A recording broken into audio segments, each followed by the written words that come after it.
Seorang warga bernama Johan bin Yusuf, warga desa Gampung Gede Aceh, Kecamatan Pedawa, mewakafkan sehektar tanah guna pembangunan masjid desa setempat. Masjid yang akan dibangun tersebut bernama Asi Syuhada Habimah. Selain itu, pihak keluarga pewakaf juga sudah menyumbangkan berupa alat material seperti pasir, batu hingga batu bata. Selain itu, 3 ulama karismatik Aceh juga turut meletakkan batu pertama, yakni Walid Loknibung, Abu di Gede II, dan Abu Daud Hasbi. Johan mengatakan bahwa jumlah luas lahan yang dia wakafkan sebanyak 1 hektar.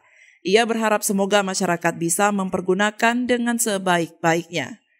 Yang diwakafkan masjid itu lebih kurang ada 1 hektar. Ini yang dari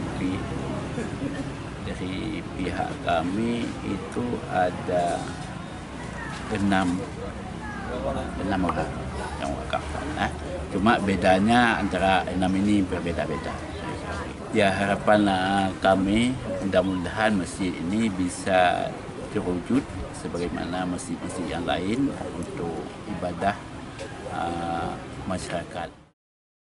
Panitia pembangunan masjid, Tengku Hasanuddin, menjelaskan bahwa masyarakat setempat sudah lama menginginkan sebuah masjid dan hari ini terwujud.